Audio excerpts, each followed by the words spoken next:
ஓம் சாயீஸ்வராய வித்மஹே சத்யதேவாய தீமஹி தன்ன சர்வ பிரச்சோதயா. உங்கள் அனைவருக்கும் சாய்ராம்.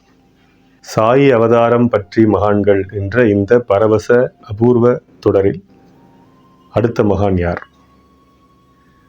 இவர் வங்காள சிங்கம் அப்படின்னு சொல்லலாம்.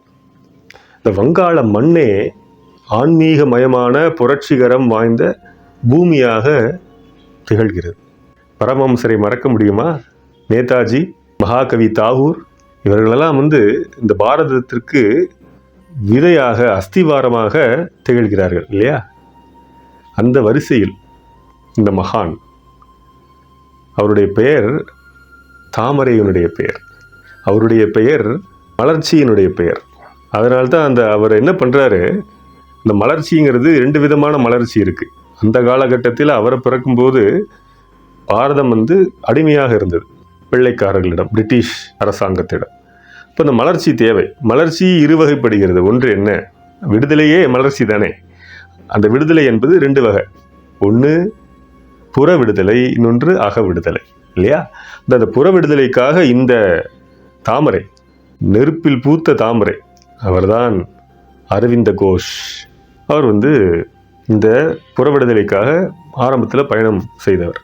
அவருடைய தந்தையாருக்கு மகன்களை எப்படி வழிநடத்துறார் அப்படின்னா, ஆங்கிலேய வாழ்க்கை முறையில் ரொம்ப அவர்களெல்லாம் ஈடுபடுத்துகிறார். அவருக்கு அது ரொம்ப பிடித்திருக்கிறது. இதுதான் உலகத்தில் சரி அப்படின்னு நினைத்து கொண்டு அதான் டார்ஜிலிங்கில் படிக்க வைக்கிறார் அரவிந்தரை.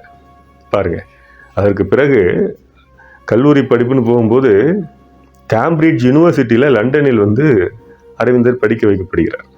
அதற்குள்ளேயே இந்த பிரிட்டிஷ் அதிகாரிகள், அதோடைய அரசாங்கம் அராஜகம், இதெல்லாம் கடிதம் எழுதுகிறார். இப்படிலாம் இருக்குது, இப்படிலாம் நடக்கிறாங்க அப்படின்னு மகனுக்கு, அரவிந்தருக்கு தந்தை கிருஷ்ண தனகோஷ் கடிதம் எழுதுகிறார். இப்படி போய் கொண்டிருக்கிற போது அவர் வர வேண்டும், வங்காளத்திற்கு வர வேண்டும். இப்போ கப்பலில் பயணித்து தந்தையை தாயை காண்பதற்காக அரவிந்தர் வராரு. ஒரு தவறான செய்தி தந்தைக்கு வருகிறது. என்ன அப்படின்னா, கப்பல் மூழ்கி விட்டது, உங்களுடைய மகன் இறந்து விட்டாருங்கிற ஒரு தவறான செய்தி வருகிறது. உடனே ராமனை பிரிந்த தசரதனாக அவருடைய இதயம் ஹார்ட் அட்டாக் வருது அவருக்கு. இதுதான் அரவிந்தருடைய வாழ்க்கையிலோட முதல் அதிர்ச்சிகரமான திருப்புமுனை சம்பவம். வராரு, பார்க்குறாரு, தந்தை இல்லை, இறந்து விட்டார். அந்த அதிர்ச்சியை தாங்க முடியாமலேயே தாய் என்னானாங்க, தாய் ஸ்வர்ணலதான்னு பேர். அந்த அதிர்ச்சியிலேயே அவங்களுக்கு சித்த சுவாதீனம் ஆகிவிடுகிறது. தந்தை இப்படி இறந்து விடுகிறார், தாய் சித்த சுவாதீனம் இல்லாமல் போய்விடுகிறார், அப்படியே உடைந்து போகிறார்.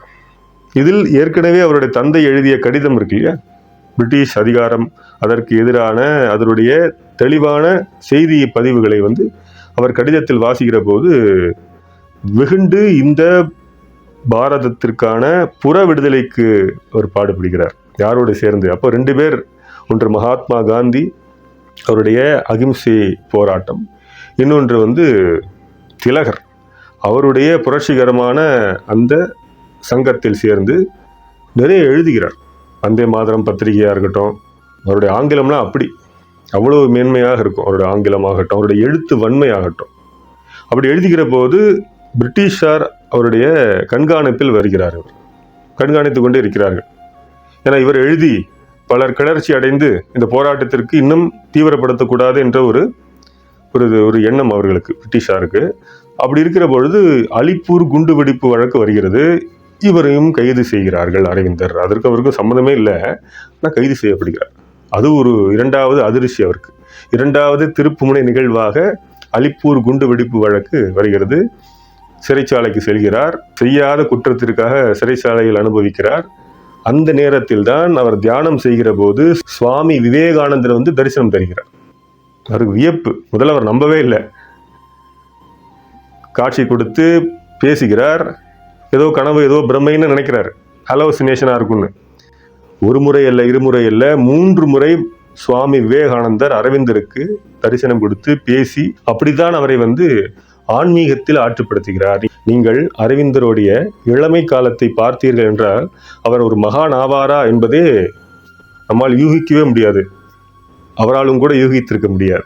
அதனால்தான் ரிஷி மூலத்தை யாரும் ஆராயக்கூடாது என்று சொல்வதற்கான காரணமே இதை வைத்து தான். வாழ்க்கையினுடைய திடுக்கிடும் சம்பவம் எப்போ நிகழும் என்றே யாருக்கும் தெரியாது. அப்படி அவருக்கு நிகழ்ந்தது. ஆற்றுப்படுத்தப்படுகிறார். இப்படி அவர் எங்கே பயணிக்கிறார் என்றால் மகாராஷ்டிராவில் ஒரு யோகி விஷ்ணு பாஸ்கர் லீலி அப்படின்னு அவரோட பெயர். அவர் பயின்ற யோகத்தை எல்லாம் இவருக்கு சொல்லித் தருகிறார்.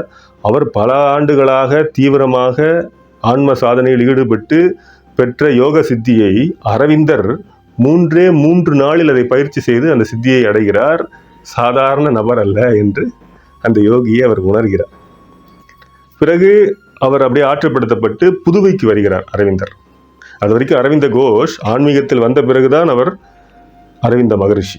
அரவிந்தர் அப்படி புதுவைக்கு வந்து புற விடுதலைக்கான பாடுபட்டார் அல்லவா, அது அப்படியே அவர் அக விடுதலைக்காக பாடுபடுகிறார். உள்ள அவருடைய யோக சித்திங்கிறது அவ்வளவு துல்லியமானது. இன்னொருவருடைய மனதில் சென்று எண்ணங்களை சமப்படுத்துவது, எண்ணங்களை அந்த தீவிரமான எண்ணங்களை எப்படி மட்டப்படுத்துவது எல்லாமே யோகத்தினாலேயே சாதித்தவர். ஹிட்லர் இங்கே படையெடுத்து வருவதற்கான ஒரு திட்டம் இருக்கிற பொழுது அரவிந்தர் தனது யோக சக்தியாலேயே சென்று அந்த ஒரு எண்ணத்தை மாற்றிவிட்டவர். இப்படி நிரம்ப அனுபவம் அடியார்களுக்கு. அப்படியே அடியார்கள்லாம் சேர்கிறார்கள். அதில் மிகவும் குறிப்பாக மகாகவி பாரதிக்கு மகான் அரவிந்தர் ஆன்மீகத்தில் மிகப்பெரிய ஒரு குருவாக திகழ்கிறார். அடிக்கடி அரவிந்தரை சந்திப்பதற்கான ஒரு வாய்ப்பு பெறுகிறார் மகாகவி பாரதி. அவருடைய எழுத்தும் உள்முகப்படுகிறது. அவரும் புறவிடுதலைக்காக பாடுபட்டவர் எழுத்துக்களால், இவரும் புறவிடுதலைக்காக பாடுபட்டவர் எழுத்துக்களால். அவர் மகானாகிவிட்டார். அகவிடுதலைக்கான பயணத்தில் அப்படியே இவரையும் ஆற்றுப்படுத்துகிறார், மகாகவி பாரதியையும் மகான் அரவிந்தர். இந்த தருணத்தில் அன்னை, அரவிந்தரை பற்றி சொல்ல வேண்டுமானால் அன்னையும் சேர்ந்தே வருவார். அன்னை பிரான்ஸ், அவர்களுடைய பேர் மீரா அல்ஃபாசான் பேர். அவர்கள் சின்னஞ்சிறு வயதிலே நீங்கள் அவரோட புகைப்படத்தை நீங்கள் பாருங்க, அமானுஷ்யமாக இருப்பார்கள். இந்த உலகத்தினுடைய நபர் போலவே இருக்க மாட்டார்கள். அவர்கள் என்னன்னா, அவர்களுக்கு அவ்வளோ பெரிய ஆற்றல் இயற்கையாகவே இருந்தது. குழந்தை பருவத்திலேயே ஏதோ ஒரு கட்டிலையோ ஒரு மேஜையோ ரொம்ப கனமாக இருக்கிறது, நகர்த்த முடியவில்லை. அன்னை வராங்க, சின்ன குழந்தையா இருக்கு அப்படிங்கிறாங்க இடது கையால. அப்படியே பள்ளி பருவத்தில் யாரோ இந்த குழந்தைகளில் ஒருவர் அன்னையை தாக்க வரும்பொழுது ஒரே ஒரு தள்ளுகிறார். அந்த நபர் அந்த குழந்தை அப்படியே பாய்ந்து போய் விழுகிறதாம். இதெல்லாம் இளமைக்கால அனுபவம். அன்னைக்கு அப்பேற்பட்ட ஆற்றல், உடல் வலிமையும் இருந்தது, மன வலிமையும் இருந்தது. அதனால தான் சின்னஞ்சிறு வயதிலிருந்தே பகவத்கீதையை படிக்கிற ஒரு வாய்ப்பு அன்னை பெறுகிறார். அது மட்டுமல்ல, சுவாமி விவேகானந்தருடைய ராஜயோகம் புத்தகத்தையும் அவர் வாசிக்கிறார். அப்படியே அவர் ஆன்ம சாதனையில் தன்னை ஆட்படுத்துகிறார். இந்த அமானுஷ்ய சக்திகளை பற்றி ஒரு கல்வி இருக்கு. அதையும் அன்னை, அக்கல்ட்டுன்னு சொல்லுவாங்க அது பேர், அதையும் அன்னை படித்து கரை தேறுகிறார். அன்னையால் பேச முடியும், தேவதைகளோடு பேச முடியும். ஒரு முறை அன்னை அப்படி தியானம் செய்துகிற போது ஒரு பாம்பு வருகிறது. அன்னை அப்படியே அந்த தியானம் கலைந்து பார்க்கிறார். பாம்பு படம் எடுத்து அன்னையுடைய எதிரே அப்படி நிற்கிறது. அன்னை அந்த நாகதேவதையோடு பேசுகிறார். ஒரு பார்வை, ஐ டு ஐ பார்வையாலேயே பேசுகிறார். அப்படியே அது பணிந்து ஒன்றுமே செய்யவில்லை, பொட்டி பாம்பு போல அடங்கி அப்படியே சென்று விடுகிறது. இப்படி அன்னையால் பேச முடியும். பிறகு அவர் புதுவைக்கு வருவதற்கு முன்னதாக சின்னஞ்சிறு வயதிலிருந்தே அன்னைக்கு ஒரு கனவு வரும். இந்த கனவில் ஒரு வெண்தாடி வைத்தவர் அடிக்கடி அந்த கனவில் தோன்றுவார். இவர்தான் தன்னுடைய குரு என்று அன்னைக்கு ஒரு ஆழமான உணர்வு. ஆனால் எங்கே இருக்கிறார் அப்படின்னு அவருக்கு அன்னைக்கு தெரியாது. அவரை நோக்கி பல தேடுதல் அப்படியே இருக்கும் பொழுதுதான் பாரதம் வருகிறார், புதுவைக்கு வருகிறார், அரவிந்த ஆசிரம் வருகிறார். அந்த நதி இந்த கடலோடு ஐக்கியமாகி விடுகிறது. இவர்தான் என்னுடைய குருவன் பார்த்த மாத்திரத்திலேயே கனவு காட்சி நினைவுக்கு வர பரவசப்பட அரவிந்த மகானோடு அன்னையும் சேர்ந்து அவருக்கும் குரு என்கிற முறையில் பணிவிடையும் ஆன்மீக சாதகர்களை வழிநடத்துவதற்கான எல்லா செயல்முறையும் அன்னை செய்கிறார்.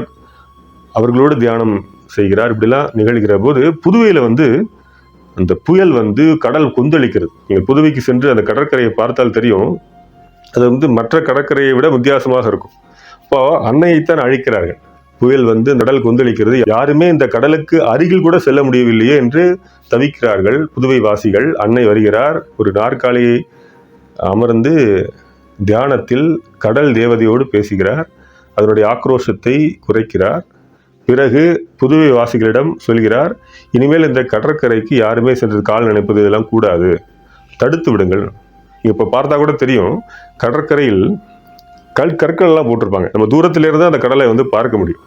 தூரத்திலிருந்து பார்த்து அனுபவிக்கலாமே தவிர அருகில் சென்று அந்த கால் நினைப்பது மாதிரிலாம் பண்ண முடியாது. அதுக்கு காரணம், அன்னை அந்த கடல் தேவதையிடம் அமானுஷ்யமாக அவர்களோடு பேசி அவர்களுடைய கோபத்தை தணித்து, இதுதான் அன்னையனுடைய மிக சிறந்த தெய்வாம்சம் பொருந்திய ஒரு மலர் தேவதை என்று அன்னையை நம்ம சொல்லலாம். அதில் அந்த மலர்களை ஆயுதமாக பயன்படுத்தியவர் ஆன்மீக சாதனைக்கு.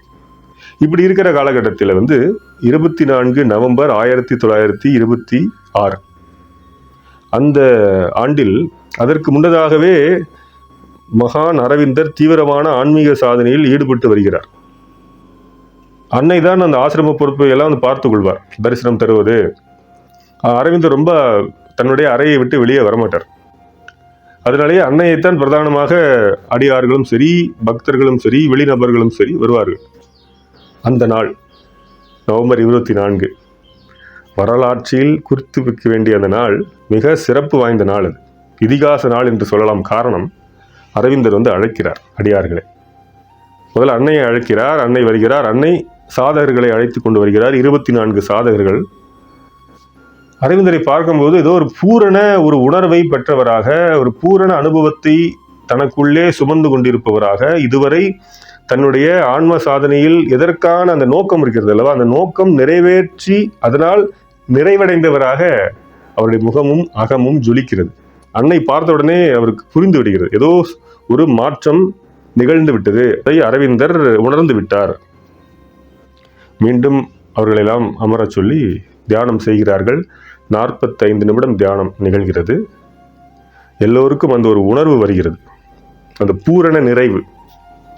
அப்போ அரவிந்தர் தன்னுடைய தாமரை இதழ் திறந்து பேசுகிறார். அவர் என்ன பேசினார்? அதுதான் மிகவும் இதிகாச சிறப்பு மிக்க ஒரு உலக செய்தி. இது Krishna consciousness has descended in human form என்று அவர் பேசுகிறார். கிருஷ்ணருடைய சைதன்யமானது இந்த பூமியில் இறங்கிவிட்டது. இதற்காகத்தான் அவருடைய தவம், அந்த அகநோக்கு தவமே உள்முகமாக பயணித்துக் கொண்டிருந்தது. அதனுடைய இலக்கை அவர் அடைந்து விட்டார் அப்படின்னு சொல்றார். சரியாக ஒரு நாளுக்கு முன்பே பேரிறைவன் ஸ்ரீ சத்யசாயினுடைய அவதார திருநாள் நவம்பர் 23, 1926. அதனால தான் Krishna consciousness has descended in human form. அதான் ரொம்ப முக்கியம். என்னோடு அவர் இறங்கிவிட்டார், அந்த கிருஷ்ண சைதன்யம் என்னோடு இறங்கிவிட்டதுன்னு பகவான் அரவிந்தர் சொல்லலை. இன் ஹியூமன் ஃபார்ம் அப்படி, இன் மை ஃபார்ம்னு சொல்லியிருந்தா அது அர்த்தம் வேறு. இன் ஹியூமன் ஃபார்ம், அதற்கு ஒரு நாள் முன்னதாக பேரிறைவன் ஸ்ரீ சத்யசாயினுடைய அவதார திருநாள் நவம்பர் 23, 1926. ஆக எப்போது அரவிந்தர் அந்த செய்தியை, அந்த இதிகாச சிறப்பு மிகுந்த உலக செய்தியை தெரிவித்தாரோ அன்றைய நாள் புதுவை ஆசிரமத்தில் சித்தி திவஸ் என்று அதை கொண்டாடுகிறார்கள். அது விக்டரி டே என்பதாகவும் அது இன்றளவும் அவர்கள் கொண்டாடி வருகிறார்கள். சிறப்பான தியானம் அதெல்லாம் இருக்கும் அங்கே. அந்த நாள் மிகவும் சிறப்பு வாய்ந்த நாள். அது இந்த பதிவை, அரவிந்தர் சொன்ன இந்த இதிகாச உலக செய்தியை தன்னுடைய புத்தகமான Aurobindo on himself and the mother என்ற புத்தகத்தில் பக்கம் 208 1958 ஆண்டு எடிஷனில் இந்த அபூர்வ ஆச்சரிய ஆனந்த செய்தி பதிவு செய்யப்பட்டிருக்கிறது. கிருஷ்ண சைதன்யம் மண்ணுலகில் இறங்கியதை அரவிந்தருக்கு எப்படி அது தெரிய வந்தது, எப்படி அவர் உணர்ந்தார், ஏன் அவர் வழி இந்த பூமி அதை முதலாக கேள்விப்பட்டது, தெரிந்து கொண்டது, ஆச்சரியப்பட்டது அப்படின்னு ஒரு கேள்வி எழலாம். அதற்கும் அரவிந்தர் தன்னுடைய Avatar hood the human and the divinity என்ற புத்தகத்தில் தன்னை காட்ஸ் லேபர் என்கிறார், கடவுளின் தொழிலாளி என்கிறார். ஆக கடவுள் முதலாளியாக தன்னுடைய வருகையை தன்னுடைய அத்தியந்த தொண்டருக்கு, தொழிலாளிக்கு அதை பகிர்ந்து கொண்டு, அந்த உணர்வு, அந்த பேருணர்வை பகிர்ந்து கொண்டு அதை இந்த பூமிக்கு அவர்தான் முதலாக அந்த செய்தியை, சாதாரண செய்தியாக அது திருச்செய்தியை, தெய்வீக திருச்செய்தியை இந்த மண்ணுலகிற்கு அவர் பகிர்ந்து கொண்டார். அதற்கு காரணமும் இதுதான். கடவுளின் தொழிலாளி நான் அப்படிங்கிறார். இறைவா, எனக்கு துன்பம் மட்டுமே கொடு. காரணம், துன்பம் வரும்போதுதான் உன்னை நினைக்கிறேன். ஆக எது உன்னை நினைக்க வைக்கிறதோ அதுதான் எனக்கு, அந்த நிகழ்வு தான் எனக்கு வேண்டும் என்கிற ஒரு மிகப்பெரிய ஒரு செய்தி. இதுதான் மகான் அரவிந்தருடைய பக்தி பூர்வமான இதயம். அவர் சொல்லுவார், அதீத மனம் என்று அவருடைய ஆன்மீகத்தில் விவரிக்கப்படுகிறது. என்ன அதீத மனம் அப்படின்னா, மனம் கடந்த நிலைதான் அதீத மனம். அதீதம் அப்படின்னா கடந்தல் அப்படின்னு அர்த்தம், கடந்து போவது அப்படின்னு. ஸோ மனம் கடந்த நிலைதான் அதீத மனம் அப்படின்னா என்ன அர்த்தம் அப்படின்னா, மனமற்ற நிலைதான் அதீத மனம். மனசுத்தி அப்படின்னு சொல்லிக்கிறோம், தூய்மையான மனம் அப்படிங்கிறோம். அது என்ன தூய்மையான மனம் அப்படின்னா, மனமற்ற, அதாவது எண்ணமற்ற மனநிலைதான் தூய்மையான மனம். அதுதான் அதீத மனம். அதில் மனம் செயல்படுவதில்லை, இறைவன் செயல்படுகிறான். அந்த நிலையில்தான் நாம் இறைவனுக்கு கருவியாக மாறுகிறோம். எப்போது? எண்ணமற்ற நிலைக்கு நாம் கடந்து போகிற போதுதான். எண்ணமற்ற நிலைதான் எல்லா வழிபாடுகளுக்கும், எல்லா தியானத்திற்கும், எல்லா ஆன்மீக சாதனைக்கும் மிக மிக முக்கியமான ஒரு இலக்கு. அந்த இலக்கிலிருந்து இன்னொரு பயணம் ஆரம்பிக்கும். அந்த இலக்கு வரை நான் செய்கிறேன் என்ற உணர்வு வரும். அதற்கு பிறகு நாம் ஒன்றுமல்ல, நாம் வெறும் கருவி என்ற நிலை எப்போது வரும்?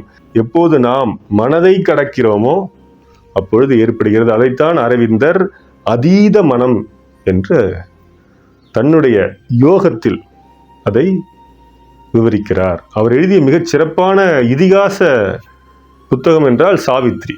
அதீத மனம் பெற வேண்டி அவர் நமக்காக விட்டு சென்ற கொடைதான் சாவித்ரி. அரவிந்தருடைய யோகத்தினுடைய பெயர் இன்டெகிரல் யோகா, ஒருங்கிணைப்பு யோகா, அனைத்தையும் ஒருங்கிணைத்தது. அன்னை பாபாவினுடைய சிருஷ்டி மகிமையை ஒரு முறை அவர் ஒரு அடியாருக்கு சொல்லியிருக்கிறார். இது அவருடைய பிரபஞ்ச பேராற்றலால் அதையெல்லாம் உருவாக்குகிறார் அப்படின்னு. அன்னை பாபாவினுடைய சிருஷ்டி ஆற்றலை பிரபஞ்ச பேராற்றல் என்று பதிவு செய்கிறார். இதை ஒரு வெளிநாட்டவர் அலன் காஸ்லெவ் என்பவர் தன்னுடைய பதிவில் குறிப்பிட்டிருக்கிறார். இதை போல் ஒரு முறை அடியார் ஒருவர் அன்னையை தரிசனம் செய்வதற்காக அப்படியே வரிசையாக வருவார்கள். அன்னையே ஒரு தெய்வீக மலர், அந்த மலரினுடைய கைகளில் ஒரு மலர். அவர்கள் வருகிறவர்கள் பலர். அந்த பலருக்கு மலரான அன்னை ஒரு மலர் தருவார். அதுதான் பிரசாதம்.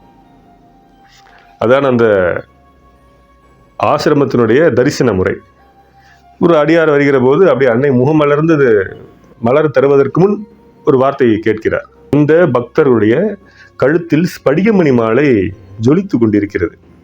உடனே அன்னை அதை பார்க்கிறார். எப்படி இந்த அடியார் குனிகிறார், ஸ்படிகமணி மாலை தெரிகிறது, பிரகாசிக்கிறது. அன்னை கேட்கிறார், இதை யார் உனக்கு சத்யசாய் பாபா தானே கொடுத்தார் என்று அன்னை மிகச் சரியாக கேட்கிறார். இவருக்கு ஒரே வியப்பு, அது எப்படி அன்னைக்கு தெரியும் அப்படின்னு. உடனே அன்னை அதற்கு பதில் சொல்கிறார், இதை போல சிருஷ்டியை எல்லாம் அவரால் தான் தர முடியும். இது இந்த உலகத்திற்கான சிருஷ்டியே அல்ல, அதாவது இந்த உலகத்திற்கான பொருட்களே இவை இல்லை அப்படின்னு அன்னை பாபாவினுடைய சிருஷ்டியை பற்றி மீண்டும் பதிவு செய்கிறார். இந்த அடியார் அதை கேட்டு மிகவும் ஆனந்தப்படுகிறார். ஏன்னா அன்னைகிட்ட அதை காமிக்கவும் இல்லை. இந்த மாதிரி பாபா எனக்கு கொடுத்துருக்காங்க மதர் அப்படின்னு சொல்லிலாம் சொல்லலை. ஆனால் அதை பார்த்த மாத்திரத்திலேயே அன்னைக்கு புரிகிறது, அந்த சிருஷ்டி இப்பேற்பட்ட சிருஷ்டி, அது இந்த உலகத்தினுடைய சிருஷ்டியே அல்ல, இந்த உலகத்தில் கிடைக்கக்கூடிய பொருட்களே அது இல்லை அப்படின்னு சொல்லி மிக சரியாக அன்னை பதிவு செய்திருக்கிறார். ஆக அன்னையை போன்ற மாபெரும் ஆன்மீக சாதகத்திற்கான துணை இன்றளவும் அவர்களுடைய மலர் வழிபாடு மிகவும் விசேஷமானது. மலரை வைத்து அன்னையை நினைத்து இந்த தடை இருக்கிறது அன்னை, எனக்கு ஆன்மீக சாதனையில் எனக்கு சரி செய்து கொடுங்கள் என்றால் உடனடியாக செய்கிறார். இன்றளவும் அன்னையும் சரி, அரவிந்தரும் சரி, நம்மை ஆன்மீக சாதனையை நோக்கி, உள்முக பயணத்தை நோக்கி அவர்கள் இருவருமே இரு கண்களாக ஆன்மீக சாதகத்திற்கு, ஆன்மீக சாதகர்களுக்கு இன்றளவும் திகழ்கிறார்கள். அந்த ஆன்மீக சாதனையானது பேரிறைவன் பாபாவினுடைய திருப்பாதங்களில் சேர்ந்து நம்மை பிறவாமை என்ற கரையில் அது செலுத்த வேண்டும். ஓம் நமோ பகவதே ஸ்ரீ அரவிந்தாய. அன்னை பாதம் சரணம். ஜெய் சாய்ராம்.